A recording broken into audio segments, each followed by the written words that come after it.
الحمد لله رب العالمين والصلاة والسلام على سيد الأنبياء والمرسلين محمد وعلى آله وأصحابه أجمعين ومن تبعهم بإحسان إلى يوم الدين. أما بعد، فقال الله تعالى في القرآن المجيد: أعوذ بالله السميع العليم من الشيطان الرجيم. بسم الله الرحمن الرحيم. وَإِذْ يَرْفَعُ إِبْرَاهِيمُ الْقَوَاعِدَ مِنَ الْبَيْتِ وَإِسْمَاعِيلُ رَبَّنَا تَقَبَّلْ مِنَّا إِنَّكَ أَنْتَ السَّمِيعُ الْعَلِيمُ. حضرات گرامی سامعین محترم،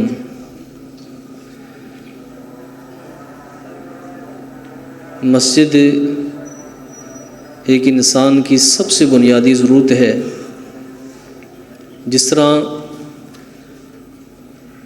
مچھلی کو جینے کے لیے پانی ضروری ہوتا ہے، مسلمان کو اس کی ایمان کی آبیاری کے لیے مسجد کا ہونا ضروری ہے. اور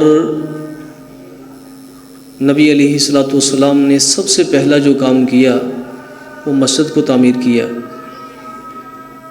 بلکہ اس سے پہلے اللہ خالق کائنات نے اس کائنات میں سب سے پہلے اپنا گھر بنایا. ان اول بیت وضع للناس للذی ببکہ. اور پھر یہ جتنے بھی اللہ کے گھر ہیں اس گھر کے ساتھ جڑے ہوئے ہیں. یہ مسجد ہمیں ایک عظیم شخصیت کی یاد دلاتی ہے. مولانا حکیم عبد الرحیم اشرف رحمۃ اللہ علیہ، جنہوں نے 1957 میں اسی جگہ پر ادارے کے لیے مسجد کی بنیاد رکھی تھی، اور کافی عرصہ ماشاءاللہ وہ مسجد مسلمانوں کی ایمان کی آبیاری کرتی رہی. تو انہی پر اس مسجد کو دوبارہ تعمیر کیا گیا، اور اللہ کی توفیق سے انتہائی کم عرصہ میں رمضان مبارک سے پہلے شعبان میں ہم نے اس مسجد کی جناب بنیاد رکھی تھی. بزرگوں نے ماشاءاللہ ان کی بنیاد رکھی، اور الحمدللہ ایک سال سے پہلے اللہ رب العزت نے توفیق نصیب فرمائی کہ اللہ کی توفیق سے یہ مسجد ہمارے لیے نماز پڑھنے کے لیے مہیا ہوگی. ہم اس بات پہ اللہ رب العزت کا شکر ادا کرتے ہیں. ایک تو مالک نے توفیق نصیب فرمائی، اور اس مالک کی توفیق ہمارے لیے بہت بڑا اثاثہ ہے. اس کی توفیق کے بغیر ہم کسی قابل نہیں کہ ہم کوئی نیکی کا کام بھی کر سکیں. تو اللہ کی توفیق سے یہ مسجد اللہ نے ہمارے لیے تیار کر دی، اور آج ہم نے ماشاءاللہ باضابطہ اس میں پہلی جو ہے وہ اس حال کے اندر پہلی ہم نے نماز عصر ادا کی. اللہ رب العزت سے دعا ہے کہ مالک اسی اپنی بارگاہ میں قبول فرمائے، اور جس نے بھی اس مسجد کی ماشاءاللہ کسی بھی طرح تعاون میں حصہ لیا ہے، اللہ رب العزت اس کے لیے گھر جنت میں بنائے. اللہ خالق کائنات اتنی قدردان ذات ہے. مالک تو کہتے ہیں کو آئے تو صحیح، ہم اسے شان کئی دیتے ہیں کہ جو شخص ایک اینٹ کے برابر بھی اس بابرکت کام میں شمولیت اختیار کرتا ہے، اللہ اسے توفیق دیتا ہے. نبی علیہ الصلوۃ والسلام نے فرمایا: من بنا للہ مسجدا کمفحص قطعۃ لبیضتها، کہ صحرائی تیتر کے گھونسلے کے برابر بھی کوئی شخص مسجد میں جناب وہ اس کی تعمیر میں حصہ لے لیتا ہے، اللہ خالق کائنات جنت میں اس کا محل بنا دیتے ہیں.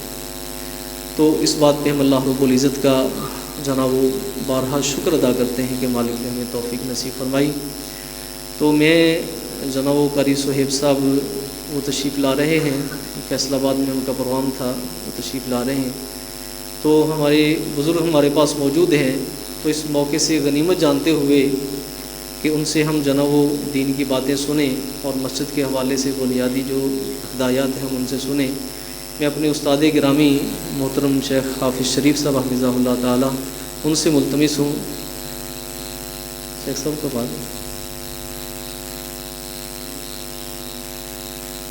شیخ استاد محترم شیخ ارشاد الحق عصری صاحب حفظہ اللہ تعالی ان سے ملتمس ہوں کہ ماشاءاللہ وہ جامعہ کے ساتھ بہت گہرا تعلق رکھتے ہیں، حکیم عبدالرحیم اشرف رحمۃ اللہ علیہ، ان کے ساتھ بھی ان کا بہت وقت گزرا ہے، بہت گہرا تعلق تھا۔ تو چند ایک باتیں ان سے ہم جامع اس حوالے سے سنتے ہیں۔ میں ملتمس ہوں استاد محترم سے۔ من حمزه ونفخه ونفثه بسم الله الرحمن الرحيم انما يأمر مساجد الله من آمن بالله اللهم صل على محمد وعلى آل محمد كما صليت على إبراهيم وعلى آل إبراهيم إنك حميد مجيد اللهم بارك على محمد وعلى آل محمد كما باركت على إبراهيم وعلى آل إبراهيم إنك حميد مجيد۔ محترم معزز علماء و مشائخ کرام، اس بابرکت مجلس میں تشریف لانے والے مہمانان گرامی قدر اور اس عظیم جامعہ کے ہونہار عزیز طالب علموں، السلام علیکم ورحمۃ اللہ وبرکاتہ۔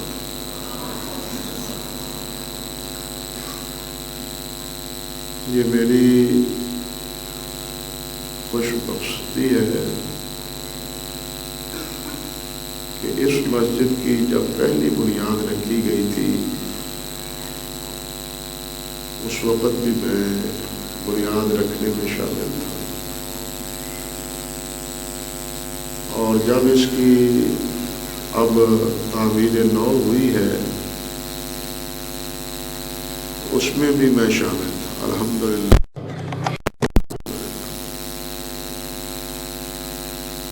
ہمارے بزرگ اور ہمارے مہربان حضرت مولانا حکیم عبدالرحیم اشرف رحمۃ اللہ علیہ، انہوں نے اپنے خالص دینی جذبے کے ساتھ جس نوعیت کی مسجد بنائی تھی، آج وہ ڈھانچہ اس سے کہیں ہمیں روشن نظر آتا ہے، مگر جو الہیت، جو اخلاص اور جو اپنائیت اس وقت بنیاد رکھنے والوں کے دلوں میں تھی، میں بلا تردد کہہ سکتا ہوں کہ آج وہ صورتحال نہیں ہے۔ اس دور انحطاط میں جس چیز کی کمی ہے وہ دین کی کمی ہے اور اخلاص کی کمی۔ اس وقت بڑے بڑے اکابر ملک کے علماء مشائخ مسجد میں کی تعمیر میں شامل تھے، اور آج ان کے پائے کا ایک عالم بھی نہیں ہے، ان کے درجے اور مرتبے کا حامل ایک بھی نہیں۔ وہ سب ایک ایک کر کے اپنی اپنی باری پر اس دنیا سے چل بسے۔ اللہ ذوالجلال والاکرام انہیں جنت الفردوس نصیب فرمائے۔ ہمیں بھی ایک نہ ایک دن جانا ہے، اللہ ہمیں ایمان پر رکھے اور ایمان سے لے جائے۔ لیکن جو چیز ہمارے لیے بنیادی ہے وہ یہ کہ ہماری پہچان، ہمارا تعلق وہ دین ہونا چاہیے، مسجدیں ہونی چاہیے۔ مگر آج المیہ یہ ہے، میرے نزدیک ممکن ہے بہت سے حضرات کو میرے ساتھ اختلاف ہو، کیونکہ آج کا دور تجدد کا دور ہے، اور یہ تجدد متجددین جو بیج بو رہے ہیں اس سے ہم تو پریشان ہیں۔ کسی کو خوشی ہو تو ہو، میرے جیسے فقیر آدمی کو تو پشیمانی ہی ہے۔ یہ جتنے بھی متجددین ہیں، ہم اپنا ناطہ مسجدوں سے کمزور کر رہے ہیں، دین سے کمزور کر رہے ہیں، اور جو مدارس بھی ہیں ان کے نام میں بھی ہم تجدد کو اپنی عظمتیں سمجھ رہے ہیں۔ یہ کیا ہے جی؟ یہ قرآن انسٹیٹیوٹ ہے۔ یہ کیا ہے جی؟ یہ قرآن اکیڈمی ہے۔ اللہ اکبر کبیرہ۔ قرآن مجید کے تعارف کے لیے اکیڈمی اور انسٹیٹیوٹ کے علاوہ اور کوئی لفظ نہیں تھا۔ یعنی ہم یہ تاثر دیتے ہیں کہ ہم بڑے روشن خیال ہیں، ہم بہت روشن خیال ہیں، لیکن یہ چیز بتلاتی ہے کہ ہمارا رخ کس طرف ہے۔ قرآن کا نام تو ہم نے لے لیا، لیکن رخ کس طرف ہے؟ ہماری چاہتیں کیا ہیں؟ ہماری ترجیحات کیا ہیں؟ مجھے یاد آیا مولانا امین ناصر اصلاحی، وہ اپنے استاد صاحب سے پڑھتے تھے، تو اصلاحی صاحب کی سوء اتفاق ان کا پاجامہ ٹخنوں سے نیچے تھا، تو ان کے استاد گرامی نے کیا کیا؟ فرمایا کہ اپنے پاجامے کو ٹخنوں سے اوپر رکھو۔ اصلاحی صاحب فرمانے لگے معمولی مسئلہ ہے، اس میں آپ اتنی سختی کیوں کرتے ہیں؟ فرمانے لگے یہ معمولی نہیں، بنیادی مسئلہ ہے۔ یہ معمولی نہیں، یہ بنیادی مسئلہ ہے۔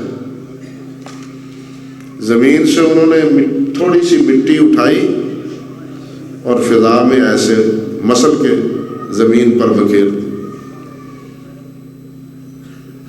فرمانے لگے کہ بتلاؤ اس کا کوئی فائدہ ہے؟ اس مٹی کا کوئی فائدہ ہے؟ کچھ نہیں، کوئی فائدہ نہیں۔ آپ نے مٹی پکڑی اور زمین پر بکھیر دی۔ فرمانے لگے اس میں بہت بڑا سبق ہے، اس میں بھی بہت بڑا سبق ہے۔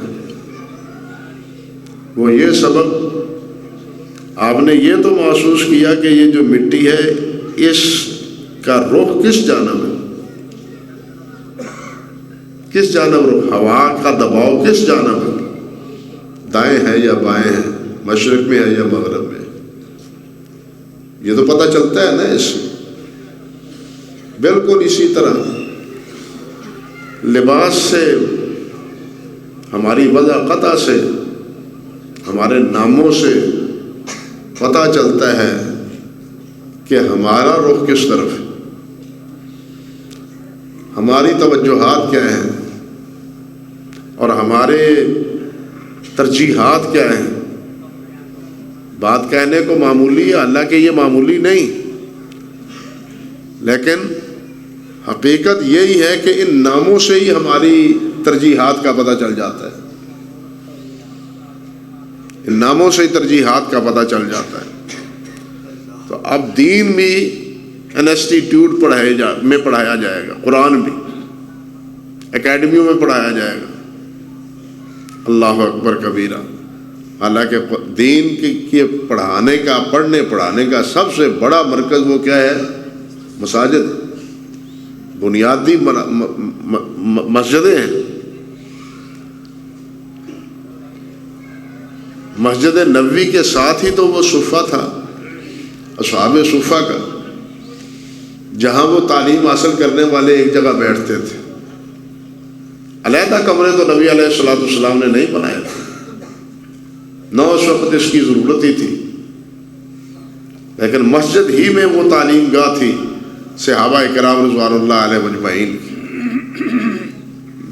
میری تمنا اور خواہش تو یہ ہے کہ کم سے کم اور کچھ نہیں، اگر یہ آسان ہو اور ممکن ہو تو حدیث پاک کے اسباق مسجد میں پڑھایا گیا۔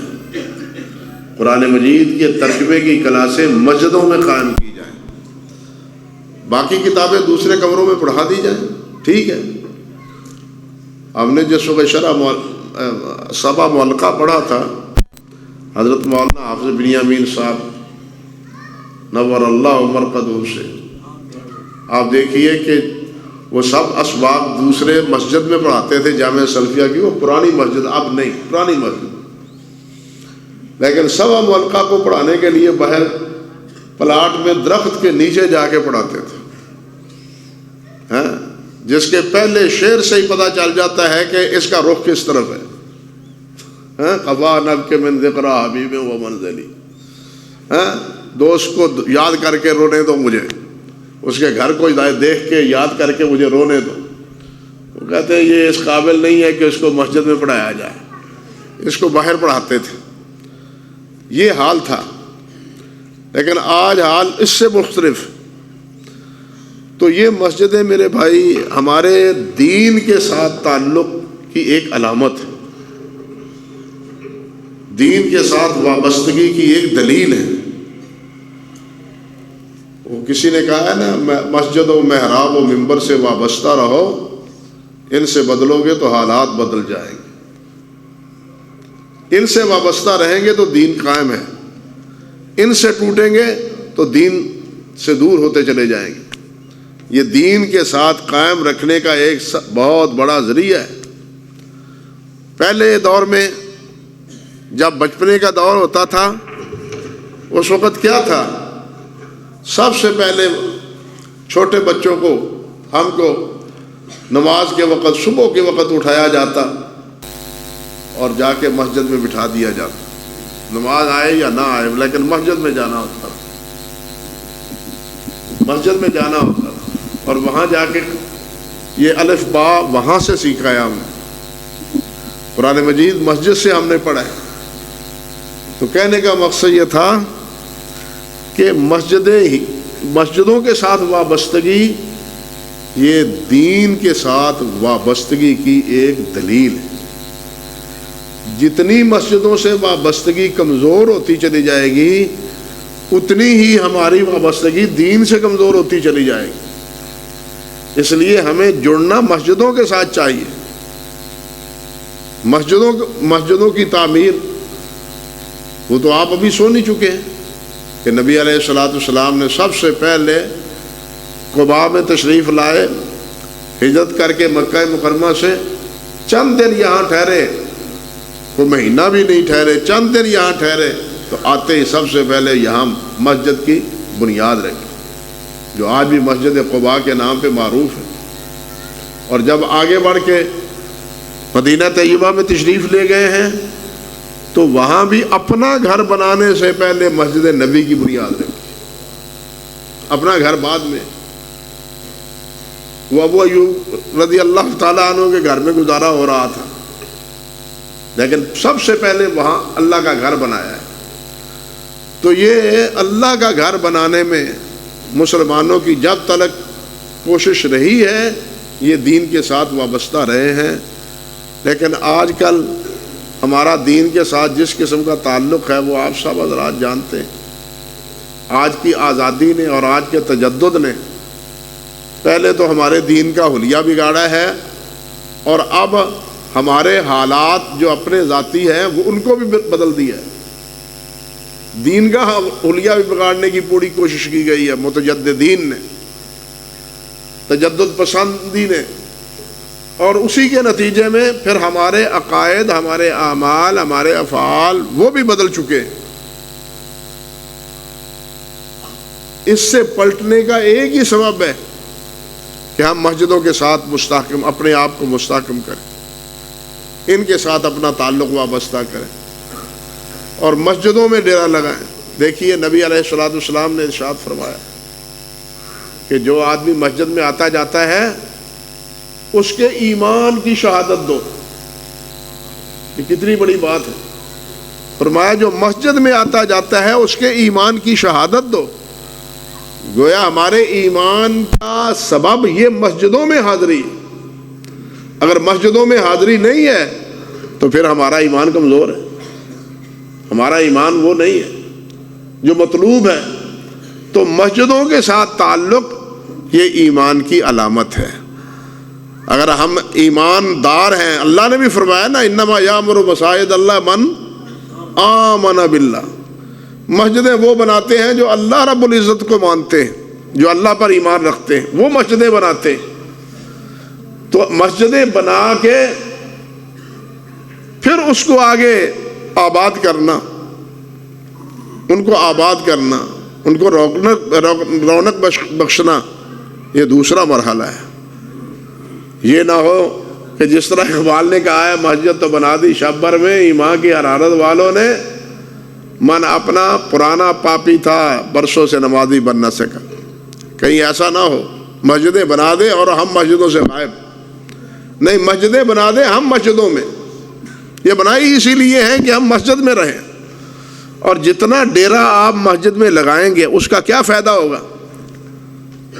اس کا کیا فائدہ ہوگا؟ اس کا فائدہ ہوگا ہم غیبت سے بچیں گے، چغلیوں سے بچیں گے، غلط گفتگو سے بچیں گے. گفتگو ایسی جو اطاعت اور فرم برداری اور ذکر و اذکار پر مبنی ہوگی، وہ مسجدوں میں ہمیں نصیب ہوگی، ہمارے اعمال حسنہ میں اضافے کا سبب بنے گی. یہ فائدہ ہے مسجدوں میں بیٹھنے کا، اور یہ فائدہ ہے انسان کی اپنی سیرت کی تعمیر کا، کہ اس میں اس کی سیرت کی تعمیر بھی ہے اور اس میں اللہ کا ذکر بھی ہے.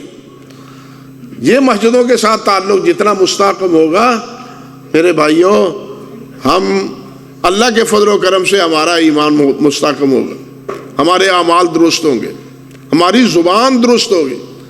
دشمن نے تو ہمیں کسی کام کا نہیں چھوڑا، کسی کام کا نہیں چھوڑا.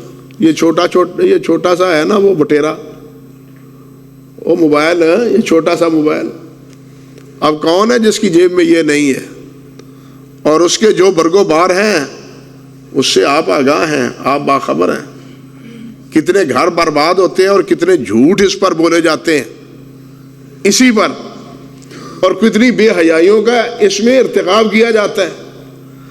اب یہ جو مسجدوں میں صرف اللہ کے ذکر کے لیے اور اللہ کی بندگی کے لیے ہم آتے ہیں، یہ بھی ہماری جیب میں ہوتا ہے اور ہر وقت ٹر ٹر کرنا ہوتا ہے. امام صاحب بھی پریشان اور نمازی بھی پریشان ہو رہے ہوتے ہیں. دشمن نے ایسا حربہ اختیار کیا ہے، ہمیں کچھ جھانسے دے دے کے اور ہمیں کچھ تجدد کا رخ پہ دے دے کے کہ ہم ان کو مسجدوں میں بھی لاتے ہیں اور پھر اپنی نمازیں بھی برباد کرتے ہیں اور اپنی مسجد میں ذکر و اذکار کا وقت جو ہوتا ہے وہ بھی برباد کرتے. اتنا گوارا نہیں کرتے کہ اس کو گھر چھوڑ آئیں جب مسجد میں جائیں. اتنا برداشت نہیں کرتے کہ جب ہم مسجد میں جائیں دکان پر چھوڑ کے آئیں. ہماری توجہ مسجد نماز میں بھی نماز کی طرف نہیں ہوتی، موبائل کی طرف ہوتی. المیہ یہ کہ ہماری توجہ اکثر و بیشتر موبائل کی طرف ہوتی ہے، نماز کی طرف نہیں ہوتی. اور پھر یہ بھی یہ دیکھیں، اور اس کا ثبوت بھی یہ ہے کہ جب جو ہی نماز سے فارغ ہوتے ہیں موبائل سے نکال کے سب سے پہلے کس کا میسج آیا، توجہ کس کی طرف ہے؟ موبائل کی طرف ہے، نماز کی طرف تو نہیں ہے. اب یہ کام تو مفتی صاحبان کا ہے کہ ایسی نماز کے بارے میں فیصلہ دیں کہ یہ نماز ہے بھی یا نہیں ہے، یہ نماز ہے بھی یا نہیں، اس کی اثر پذیری کا کیا تقاضا ہے، یہ کس درجے میں نماز ہے اور اس کی قبولیت کا کیا مقام اور کیا مرتبہ ہے. یہ تو علماء کا کام ہے کہ وہ بتلائیں. لیکن ہمارا حال یہ ہے کہ ہم مسجدوں میں بھی اس سے اپنے آپ کو بے نیاز نہیں سمجھتے. جہاں مسجد میں آ کے صرف اللہ سے تعلق قائم کرنا تھا، ہم مسجدوں میں بھی آ کے اللہ کے لیے خالص نہیں رہے، وہاں بھی ہم مخلوق کے ساتھ رابطے کی فکر میں بیٹھے ہوتے ہیں. اس سے بڑی بدقسمتی اور محرومی قسمت اور کیا ہو. اللہ ہی ہمارے حال پر رحمت فرمائے. تو بہرحال یہ اپنی اپنی فکر اور اپنا مطبع یعنی اپنا خیال ہے.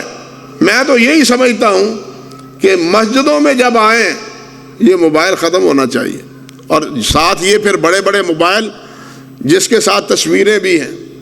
اب بتلائیے تصویریں درست ہیں؟ یہ تصویر بنانا جائز ہے. اب مسجد میں بھی بیٹھے ہیں اور تصویر سازی بھی ہو رہی ہے. یہ کتنا ثواب کما رہے ہیں ہم نیکی کے نام پر, کتنا ثواب حاصل ہو رہا ہے ہمیں. یعنی تصویریں بھی بن رہی ہیں, ویڈیو بن رہے ہیں پورے اور مسجدوں میں بیٹھے ہیں, نیک بھی بنے ہوئے. انا للہ و انا الیہ راجعون. یعنی ہمارا ہر رخ اللہ معاف فرمائے اللہ سے کی اللہ ذوالجلال والاکرام کی بجائے دنیا کی طرف. دکان پر بیٹھ کے تو انسان نے کاروبار کرنا ہی کرنا ہے, دکان کا تقاضا یہ ہے. لیکن ہم یہاں مسجدوں میں بیٹھ کے بھی دکان کا کام کر رہے ہیں. کیا اپنے واقع اس طرح ہے یا نہیں؟ خرید و فروخت, لین دین سارا مسجدوں میں بھی اب ہو رہا ہے, جس کی نبی علیہ الصلوۃ والسلام نے ممانعت کی ہے. یہ کس کی وجہ سے ہے؟ اسی موبائل کی وجہ سے. یعنی نمازیں بھی خراب ہو رہی ہیں, تصویریں بھی شریعت کے خلاف, دین کے خلاف بن رہی ہیں, اور اس کے ساتھ ساتھ ہم کاروبار بھی مسجد میں بیٹھ کے کر رہے ہیں جس کی ممانعت ہے نبی علیہ الصلوۃ والسلام کے. اب ہمیں سوچنا چاہیے کہ ہمارا رخ دین کی طرف کتنا ہے اور دنیا کی طرف کتنا ہے. لیکن بھائیوں, سب کو معلوم ہے اس حقیقت کا, سب کو علم ہے کہ دنیا میں ہمیشہ انسان نے نہیں رہنا. بلکہ ہمیں تو اتنا بھی علم نہیں ہے کہ یہاں سے اٹھ کے مسجد سے باہر بھی جانا ہے یا نہیں جانا. یہاں سے اٹھ کے مسجد سے بھی باہر جانا ہے یا نہیں جانا. ہمیں تو اس بات کی فکر کرنی چاہیے, اس چیز کا سوچنا چاہیے کہ ہم ایمان پر کس طرح قائم رہ سکتے ہیں, دین پر کس طرح قائم رہ سکتے ہیں. دشمن نے تو جو جال بنے ہیں ان جالوں میں پھنسانے کے لیے ہمیں دین دور کرنے میں کوئی کمی نہیں چھوڑی, کہ نہ ان کے عقائد صحیح رہے, نہ ان کا دین سے تعلق درست رہے, نہ یہ دیندار کہلائیں, نہ یہ مسجدوں کے ساتھ وابستہ ہوں. انہوں نے تو پوری کوشش کی ہے, اللہ اکبر کبیرہ. لیکن ہماری کوشش اس کے برعکس ہونی چاہیے. ہمیں ان ساری چیزوں سے بے نیاز ہو کے یہ فکر کرنا چاہیے کہ ہمارا جوڑ, ہمارا تعلق, ہماری وابستگی وہ اللہ رب العزت کے ساتھ اور اللہ کے دین کے ساتھ وابستہ رہے, اللہ کے ساتھ اور اللہ کے دین کے ساتھ. اور یہ مسجدیں اس کا سب سے بڑا ذریعہ ہے. انسان کا اللہ کے ساتھ ربط, علماء نے لکھا ہے ایک آدمی وہ بڑا ذاکر شاکر ہے, وہ جنگلوں میں چلا جاتا ہے, جنگل میں جا کے ذکر شروع کر دیتا ہے. تو کیا جنگل میں بیٹھ کے کیا ہوا تنہائیوں میں ذکر وہ بہتر ہے یا مسجد میں بیٹھ کے اللہ کا ذکر بہتر ہے؟ بات سمجھے یا نہیں سمجھے؟ جنگل میں کوئی آدمی نہیں ہے, وہ تنہائی اختیار کرتا ہے, یکسوئی اختیار کرتا ہے, سب سے کٹ جاتا ہے کہ میرے پاس کوئی نہ آئے, میں اللہ وحدہ لا شریک کے ذکر کے لیے جنگل میں کی طاقت کا رخ کر رہا ہوں. لیکن اس کا یہ طریقہ نبوی نہیں ہے. نبی علیہ السلام کا, انبیاء کرام علیہ السلام کا اس کا طریقہ نہیں ہے. وہ اپنی دانش کے مطابق, اپنی فکر کے مطابق بندگی کے لیے وہ کس کا رخ کرتا ہے؟ جنگلوں کا رخ کرتا ہے. لیکن انبیاء کا طریقہ کیا ہے, نبوی طریقہ کیا ہے کہ وہ ذکر و عبادت کے لیے مسجد کا رخ کرے, یا اپنے گھر میں بیٹھے وہاں تنہائی اختیار کرے, وہاں تنہائی اختیار کرے.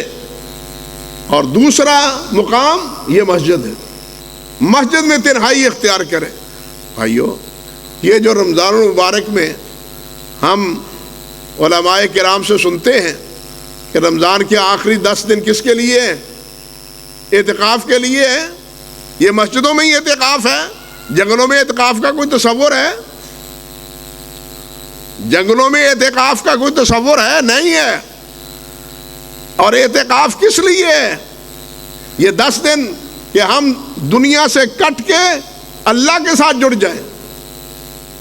اعتکاف کا مقصد کیا ہے کہ ہم دنیا سے کٹ کے, دنیا کے معاملات سے یکسوئی اختیار کر کے اللہ رب العزت کے ساتھ جڑ جائیں.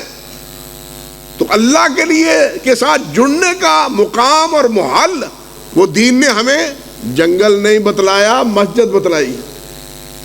مقصد یہ ہے کہ یہ جنگل نہیں بلکہ کیا ہے؟ مسجد ہے۔ اس لیے یہ سب سے بڑا ذریعہ ہے اللہ رب العزت کے ساتھ جڑنے کا۔ یہ اللہ کا گھر اسی لیے کہلاتا ہے۔ مسجدیں کیا ہیں؟ اللہ کا گھر ہیں، ان کو اللہ کے ساتھ نسبت ہے، ورنہ زمین تو ساری اللہ رب العزت کی ہے۔ بیت اللہ اللہ کا گھر ہے، زمین ساری اللہ رب العزت کی ہے، اللہ ہی سب زمین کا مالک ہے، لیکن ان کے ساتھ اللہ رب العزت کی نسبت کا ایک جوڑ جڑا ہوا ہے۔ بات سمجھے نا؟ نسبت جڑی ہوئی ہے کہ یہ مساجد اللہ ہیں، یہ بیت اللہ ہے۔ جیسے انسان تو سبھی انسان ہیں، لیکن یہ رسول اللہ ہیں۔ اونٹنی ہے تو سب اللہ کی پیدا کی ہوئی ہیں، لیکن صالح علیہ السلام کی اونٹنی کیا ہے؟ یہ ناقۃ اللہ ہے، یہ اللہ کی اونٹنی ہے۔ یعنی اللہ کے ساتھ جس کا جوڑ جڑ جاتا ہے اس کی حیثیت بدل جاتی، اس کی حیثیت بدل جاتی۔ تو مسجد جس کا تعلق اللہ سے جڑا ہوا ہو اس کی حیثیت نہیں بدلتی۔ جنگل کا کیا مقام ہے کہ وہ مسجد کا بدل ہو سکے؟ جنگل کا کیا مقام ہے کہ وہ مسجد کا بدل قرار پائے؟ نہیں، یہ ہماری بھول ہے، اور شیطان نے اس راستے پر لگایا کہ جاؤ دیروں میں جا کے، پہاڑوں میں جا کے، جنگلوں میں جا کے اللہ کی عبادت کرو۔ نہیں، اللہ کی عبادت کرو اللہ کے گھر میں بیٹھ کے، یا اپنے گھر میں بیٹھ کے۔ اللہ کے رسول اپنے گھر میں بھی کرتے تھے اور مسجد میں بھی کرتے تھے۔ نبی علیہ الصلوۃ والسلام نے جنگلوں کا میں رخ کرنے کا حکم نہیں فرمایا۔ صرف ایک صورت ہے جب فتنوں کا دورہ ہو اور ایمان کا خطرہ ہو تو ایمان بچانے کے لیے جنگلوں کا رخ کر سکتے ہیں، ورنہ جنگلوں میں جانے کی اجازت نہیں ہے۔ اور ان کو زیادہ عبادت کا ذریعہ سمجھنا یہ دین کا منشا اور دین کا مقصد نہیں ہے۔ اللہ سبحانہ و تعالی ہمیں یہ مسجدیں آباد کرنے کی توفیق عطا فرمائے، اور اپنی وابستگی اور اپنا تعلق وہ تمام تر مسجدوں کے ساتھ اللہ ذوالجلال ہمیں قائم رکھنے کی توفیق عطا فرمائے۔ مساجد کے حوالے سے بہت سی احادیث مبارکہ ہیں۔ آپ دیکھیں نبی علیہ الصلوۃ والسلام نے ارشاد فرمایا، ایک حدیث میں لمبی روایت ہے جس میں آپ نے فرمایا کہ قیامت کے دن، اللہ اکبر کبیرہ، قیامت کے دن اللہ کا عرش اور اللہ کے عرش کا سایہ کس کو نصیب ہوگا؟ کن کن حضرات کو نصیب ہوگا؟ صحیح بخاری کی روایت کے مطابق اگرچہ 7 کے علاوہ بھی شماریات موجود ہیں حدیث مبارکہ میں، لیکن صحیح بخاری اور مسلم کی حدیث میں کیا ہے؟ سبعۃ یظلھم اللہ ظل عرشہ، 7 آدمی ہیں جن کو اللہ ذوالجلال اپنے عرش کا سایہ نصیب فرمائے گا، جس دن اور کوئی سایہ دار چیز نہیں ہوگی، اور دن بھی 50,000 سال کا ہوگا۔ اللہ اکبر کبیرہ، کوئی سایہ دار چیز نہیں ہوگی۔ اور جن خوش نصیبوں کو اللہ کے عرش کا سایہ نصیب ہوگا، اللہ ہمارے نصیبے میں بھی فرمائے۔ ان میں سے ایک کون ہے؟ رجل قلبہ معلق بالمساجد، کہ جس کا دل مسجدوں کے ساتھ وابستہ ہے۔ جن کے دل کس کے ساتھ بدلے ہوئے ہیں، مڑے ہوئے ہیں، رخ کیے ہوئے ہیں؟ ہمارے دلوں کا رخ تو بازار کی طرف ہے۔ اللہ اکبر، ہمارے دلوں کا رخ تو کیا ہے؟ بازار کی طرف ہے، مسجدوں کی طرف نہیں ہے۔ حالانکہ حدیث پاک میں آیا، نبی علیہ الصلوۃ والسلام سے پوچھا گیا کہ زمین میں سب سے بدترین جگہ کون سی ہے اور زمین میں سب سے بہتر جگہ کون سی؟ اللہ رب العزت کے ہاں سب سے بہتر جگہ کون سی ہے اور سب سے بری جگہ کون سی ہے؟ بالآخر جبرائیل امین نے آ کے بتلایا تھا نبی علیہ الصلوۃ والسلام کو۔ مسند امام احمد اور دوسری حدیث کی کتابوں میں ہے کہ نبی اللہ ذوالجلال نے فرمایا ہے، میرے نزدیک بہترین جگہ مسجدیں ہیں، جہاں مسجدیں بنی ہوئی ہیں وہ میرے نزدیک بہترین جگہ ہے، اور بری جگہ میرے نزدیک بازار ہیں۔ اللہ اکبر، ہمارا دل مسجدوں میں نہیں لگتا، بازاروں میں لگتا ہے۔ حالانکہ معاملہ الٹ ہونا چاہیے، مومن کا دل مسجدوں میں لگنا چاہیے، نہ کہ بازاروں میں۔ یہ کیوں فرمایا کہ یہ برا ہے اللہ کے ہاں؟ اس لیے کہ جھوٹ کا کاروبار وہاں ہوتا ہے، فریب اور فراڈ کا کاروبار وہاں ہوتا ہے، دغا وہاں کیا جاتا ہے، ملاوٹ وہاں کی جاتی ہے، یہ سارے ناجائز کام بازاروں میں ہوتے ہیں، بے حیائی اور فحاشی اس سے مسلاد ہے۔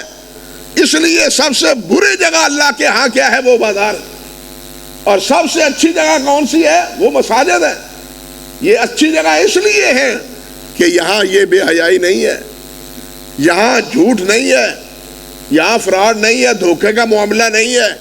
لیکن بھائیو، اگر مسجد میں بیٹھ کے ہی ہم کاروباری دھوکے کی باتیں کریں تو اس سے بڑا ظلم اور کیا ہوگا؟ بات سمجھے یا نہیں سمجھے؟ مسجدوں میں بیٹھ کے کاروباری باتیں جو جھوٹ اور فراڈ پر مبنی ہوں وہ کرنا شروع کر دیں تو اس سے بڑا ظلم کیا اور ہوگا؟ جو مقام ہے، دیکھیے، ایک کام ہے، ایک عمل ہے، اس کا ایک جگہ پر عمل کی پوزیشن اور ہے اور دوسری جگہ عمل کی پوزیشن اور ہے۔ ایک عام انسان ایک عمل کرتا ہے، اس کی پوزیشن اور ہے، انبیاء اور صدیقین عمل کرتے ہیں، ان کی پوزیشن اور ہے۔ یہ تفصیل طلب مسئلہ ہے۔ اب میرے مہربان تشریف لے آئے ہیں، اب میں نہیں چاہتا کہ میں آپ کا اور آپ کے اور ان کے درمیان حائر رہوں اور کہنا چاہیے بے ترتیبی اور بے ہنگمی سے ہی گفتگو کرتا چلا جاؤں۔ اب میں یہی چاہتا ہوں کہ میں بھی اور آپ بھی حضرت قاری صاحب کے ارشادات سنیں۔